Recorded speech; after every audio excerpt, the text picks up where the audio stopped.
Hello, friends. This is Christopher Davis-Shannon, and today I am checking in with the luthier and ukulele player, Aaron Keim. How you doing, Aaron? Hello, I'm doing. We are here. We will make it. That's what I like. And where is here for you? We're in Hood River, Oregon. It's about an hour east of Portland in the Columbia River Gorge. Sounds beautiful. Well, could we just start out with a tune from you? Yeah, sure. I think I'll sing a song I learned from a Big Bill Broonzy record. This is called Nice. Trouble in Mind.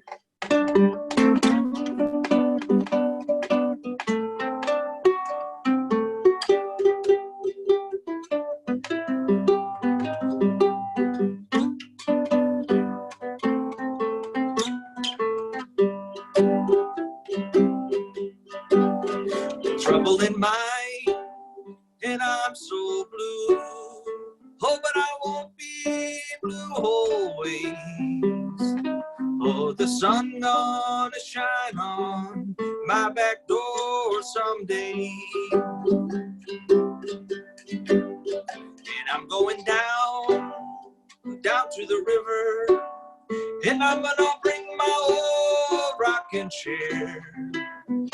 And if the blues come and find me, I'm gonna rock away from there. Trouble in mind, and I'm so blue. Oh, but I won't be blue always. Oh, the sun gonna shine on my back door someday. Let's try it up an octave. Let's see if I can do it.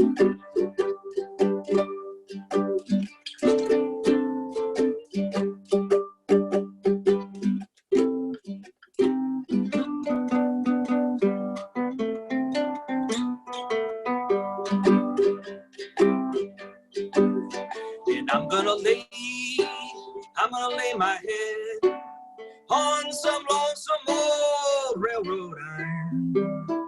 Till the 219 come, I'm gonna pacify this gentle mind. Trouble in mind, and I'm so blue. Oh, but I won't be blue always. Oh, the sun gonna shine on my back door someday.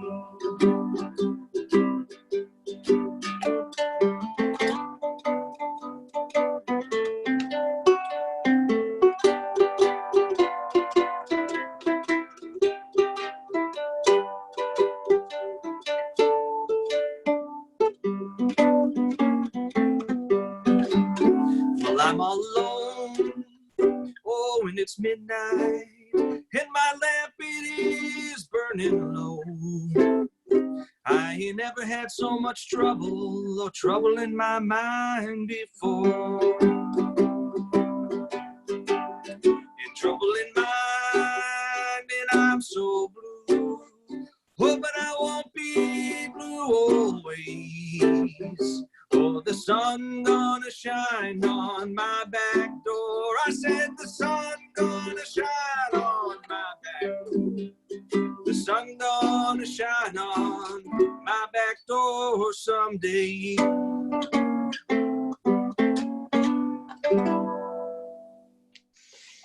How'd you know to pick one of my favorite tunes? You like that one? I love that one. I learned it not from the Big Bill Broonzy version, but actually the Lightning Hopkins version was the first one. Oh, okay. That I really dove down. He's got a great early recording of that song that I absolutely love. That is a good one. And that one's got one of my saddest all-time verses, that one about laying your head on the railroad track and then I'm going to pacify this gentle mind. Yes, yes. Usually that lyric is, I'm going to lay my head on the railroad track and when the train comes, I'm going to pull it back. That's the tradition in 1,000 blues songs. But in that one, he doesn't say he's going to pull it back. He says he's going to pacify his gentle mind. Right, right. It's just the ultimate depressing tune, which I search for those songs. They're my favorite ones. Of course. Yeah. So Aaron, you're in your workshop right now, right? I am, yeah. So for those of you that don't know, Aaron is not just a fabulous player and educator, but he also builds a line of ukes and banjoleles called Bean Sprout. which are some of the coolest, like sort of throwback instruments with a bunch of modern appointments on them that I've ever seen. I've actually really, I remember at the Altoona Festival, I got to play one of your camp ukes, which I know are, you make those mostly from like the leftover wood that you have, right? They're the stock instruments, and they're these neat, if you're not familiar with the old camp ukes, which were those Lion and Healy, the original ones? I'm pulling off the wall real quick and show. All right, cool. But these are neat little instruments that Aaron makes. No one else makes one like this anymore. So this is an original, and they're originally called a camp uke, and it was kind of like a take around just for fun campfire instrument. And if you look, if you can maybe see camp uke right there. And so I started making these, but I make them from all the weird little small pieces of wood that are too small to be other instruments, right? But I actually had to change the name of what we call them because Gretsch owns a copyright for camp uke. And so I didn't want to mess with Gretsch. And so we've been calling them Scout ukuleles. I like Scout. That's a good name. Yeah, roll with that. Actually, can you show everyone that uke that you were just playing before the Washburn? Talk a little bit about this one. This is actually a very unique uke in the history of the uke world. Well, and it's funny that even though I build my own instruments, today I was playing an old one. I usually don't play other people's instruments, but both of these instruments and a couple other on the wall were made in Chicago by a company called Lion and Healy, or the brand name might have been Washburn, depending. And in the Great Depression era, they were like as popular as Martin guitars, but they were also like a retailer and a wholesaler and a store. So it was like if a manufacturer and Guitar Center and a sheet music publishing company were all the same thing. It was like a big deal. Anyway, they made really nice ukuleles. And this one was special because they called this one a tenor ukulele. And it's one of the first instruments made that was bigger than the little sopranos. It's not as big as a modern tenor, but it is bigger than the little soprano. And it wasn't designed to be tuned GCEA. It was designed to be tuned lower. And that's what this one is. It's like a baritone tuning with a high fourth string. So. Yeah, sure. And this is from the 30s, right? This one? Yeah. And a lot of my designs are based off of Lion and Healy instruments. So they did make some of the coolest instruments around, so I can't blame you for that. Yeah, it's such a neat instrument. You did an article in Ukulele Magazine, right, on rebuilding that one? Yeah, or just on the parts of it? I've always wanted one of these and never could get my hands on one, and I found this one broken. So we did an article about restoring it, but then also an article about, it was also about how I took design features from this and put them on my own instruments and what I chose to modernize, basically. Cool. Yeah, it was fun. Wonderful. I'm gonna put a link to that article down in the comments here so people can check out the story and the rebuilding of the very unique uke. Cool. Yeah, man. So you're building. We haven't seen a banjolele yet, but I know I first ran across your work when I was starting to play and digging into clawhammer banjolele. Okay. You are the go-to guy on YouTube, and long have been, I think. But you also make some just incredible banjo ukes, and there's not a whole lot of people really making banjo ukes out there, like custom makers. No. So, and yours are just top-notch instruments through and through. Would you mind doing a tune on your banjo uke? Yeah, that's a great idea. I was thinking about it anyway. I'm going to sing my version of John Henry. Oh yeah.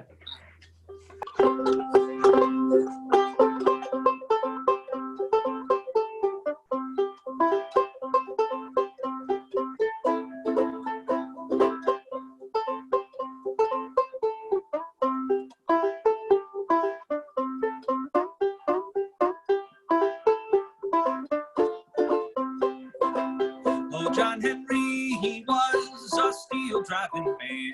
He drove steel all over the land. Before I left that old steam drill beat me down, I'm gonna die with my hammer in my hand. Lord, Lord, die with my hammer in my hand. Now the man who made that old steam drill, he thought it was mighty fine. But John Henry, he drove down 14 feet, and that steam drill, it only made it 9. Oh, Lord, steam drill, it only made it 9.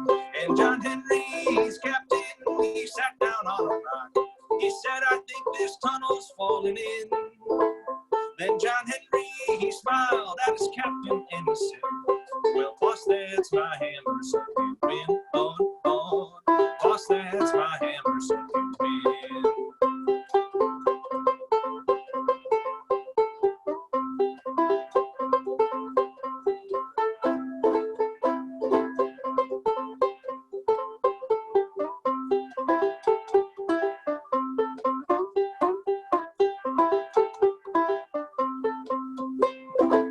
And John Henry, he had a tough little woman. Her name it was Polly Ann. And when John he was sick and he's laying in his bed, Lord, Polly drove that steel like a woman. Lord, Lord, Polly drove that steel like a woman. And John Henry, he hammered on the mountainside till his hammer it caught on fire. And the last thing that poor old John Henry said, give me a cool drink of water before I die. Lord, Lord, cool drink of water before I die.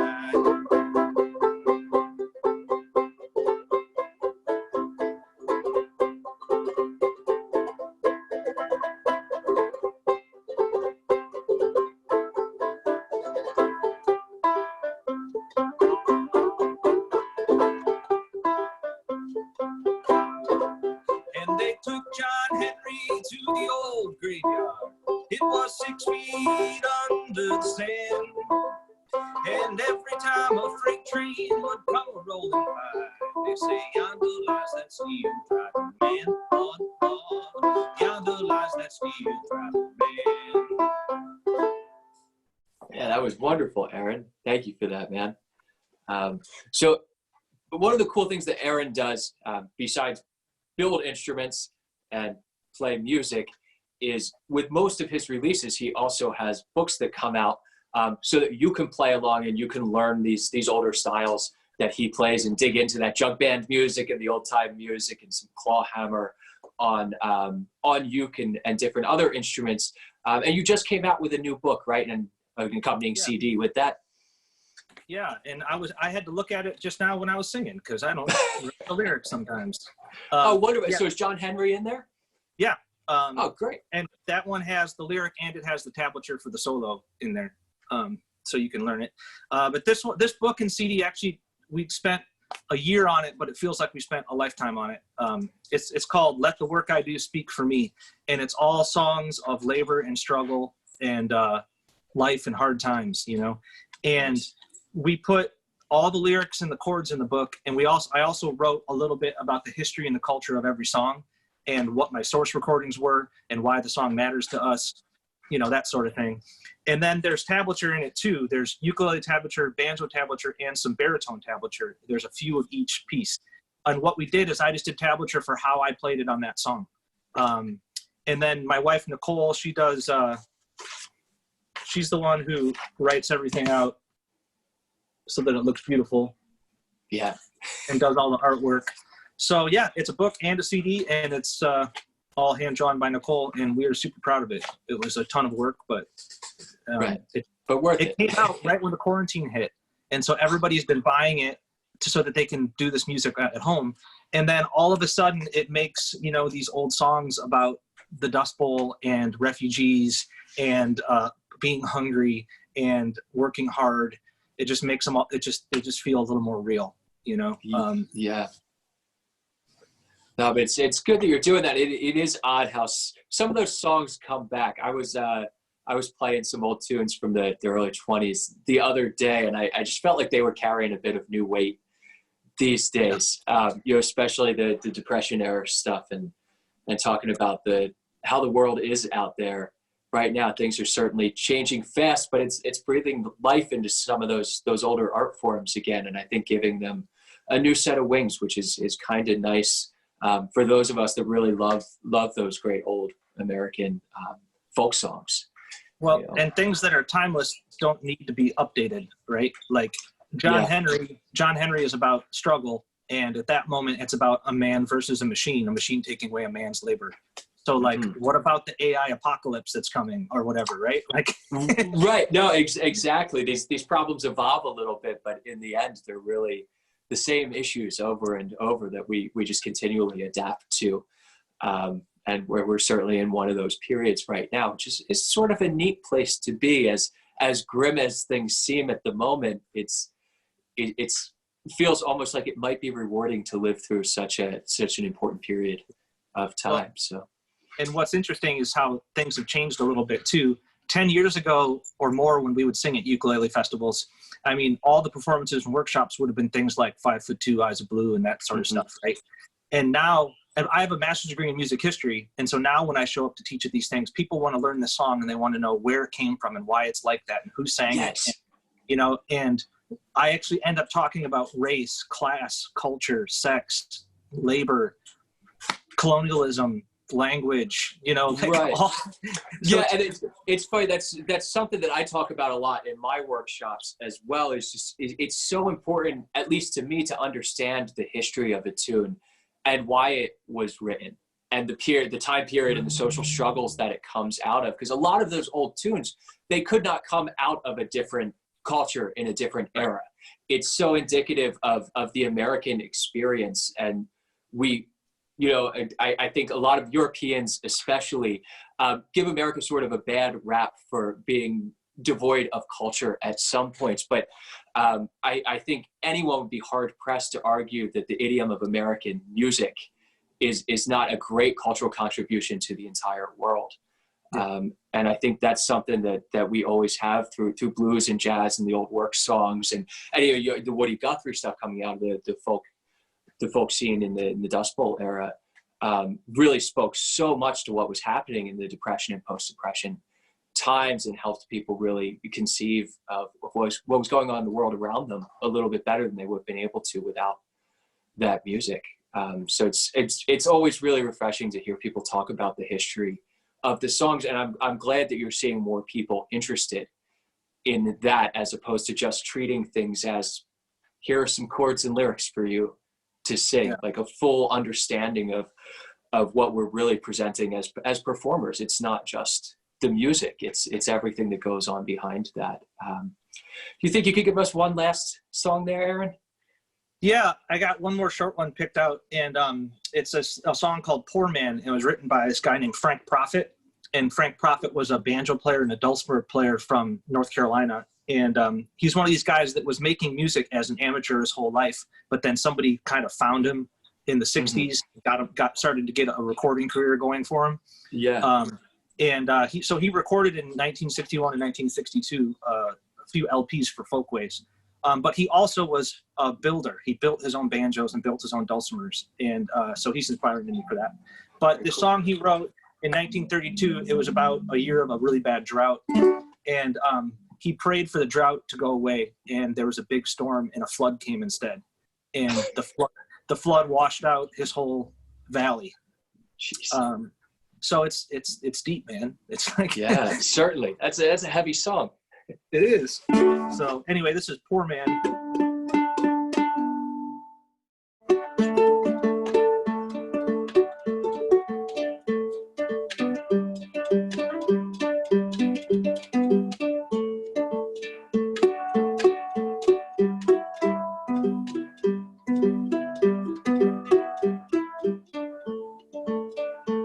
I worked all the wintertime, worked through the spring, planted my corn and potatoes, and then it wouldn't rain. There's not a thing for a poor man in this world. I stood up on the hillside, looked up at the sky. Lord, I said, what makes you let it get this dry? There's not a thing for a poor man in this world.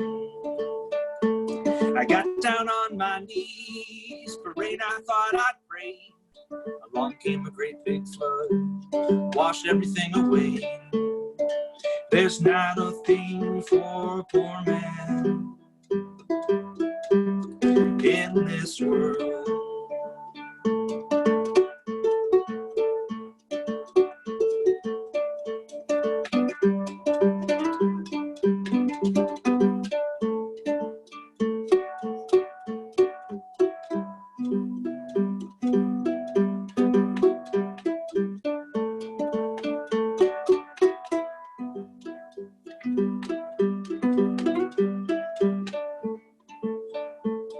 Hush up now, honey, now don't you cry.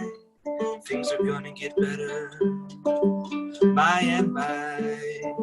There's not a thing for a poor man in this world.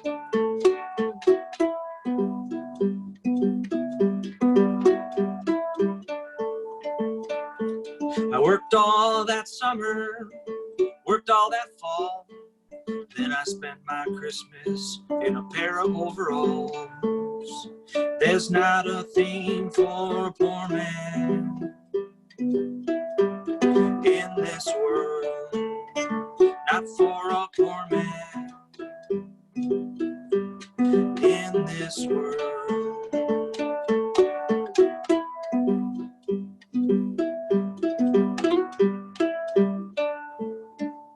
Very nice. I'm gonna have to steal that song and add it to my repertoire as well, I think. It's a good one. The joy of folk music getting passed on and on down the line. Aaron, thank you so much for joining me today and taking some time out of your day to chat and play some tunes. I really, really appreciate it. For everyone listening, there'll be links in the description to Aaron's new book and album, as well as Being Sprout, banjoleles and ukuleles. So you can check out more of his and Nicole's work over there. And if you wouldn't mind, could you play us out, Aaron? Yeah, I will. Thanks for having me, Chris, and I'll see you down the road, maybe in person sometime soon. I hope so.